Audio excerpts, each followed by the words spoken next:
नमस्ते दोस्तों, मैं हूं डॉक्टर नितेश शुक्ला और आज हम बात करेंगे कोविड-19 के नए एक्सी वेरिएंट के बारे में।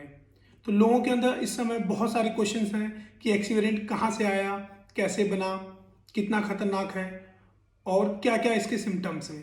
तो आज हम इन्हीं सब क्वेश्चंस के आंसर जानने की कोशिश करेंगे। तो सबसे पहले हम हिस्ट्री के बारे में जान लेते हैं।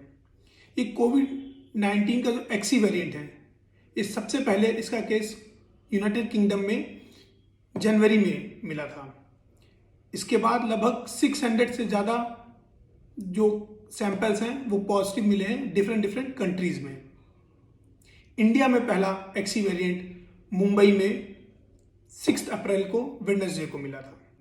रिसेंटली अभी हमें गुजरात में भी एक एक्सी वेरिएंट का केस मिला है। अब हम कुछ फैक्ट्स के बारे में जान लेते हैं कि एक्सी वेरिएंट कैसे बना और कहाँ से आया।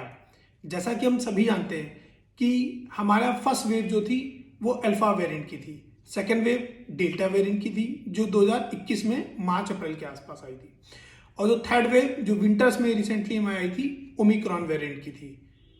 तो जो ओमिक्रॉन था उसके मेनली 2 सब टाइप होते हैं, एक BA1 एक BA2।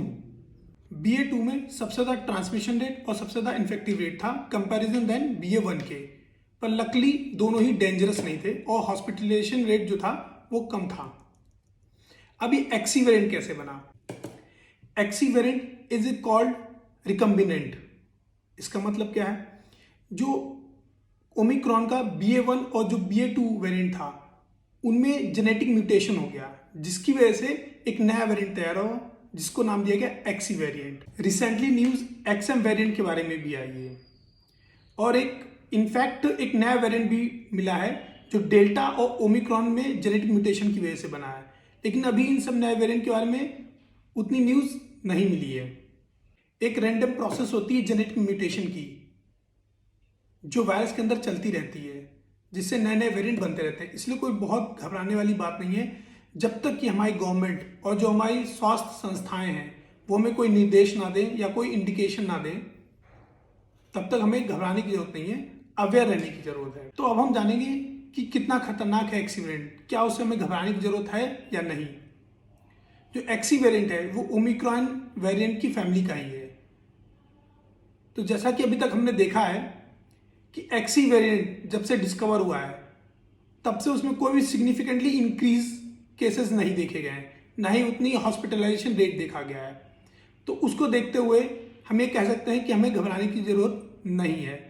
हाँ, ये बात और है कि एक्सी वेरिएंट 10 गुना तेजी से फैलता है ओमिक्रॉन के BA2 वेरिएंट से, लेकिन हमें अवेयर रहने की जरूरत है, ये मैं बार बार कहूंगा। अब हम जानेंगे कि क्या क्या सिम्टम्स हैं एक्सी वेरिएंट के। एक्सी वेरिएंट के लगभग सेम ही सिम्टम्स हैं जो ओमिक्रॉन के BA1 और BA2 के थे, जिसमें हमें बहुत ज़्यादा सीवियर केस देखने को नहीं मिले हैं। रिसेंटली WHO ने यह भी कहा है कि अगर एक्सी वेरिएंट में बहुत ज़्यादा हमें ट्रांसमिशन के रेट में डिफरेंस मिलेगा या सिग्निफिकेंटली कोई चेंजेस दिखाई देगा या उसके कैरेक्टर में कोई हमें चेंजेस दिखाई देगा तो हम आपको इन्फॉर्म करते रहेंगे। मैं यही कहूँगा कि घबराएं नहीं, अवेयर रहें, मास्क पहने, बाहर से आएँ, हैंड वॉश करें, अपना और अपनों का ध्यान रखें। धन्यवाद।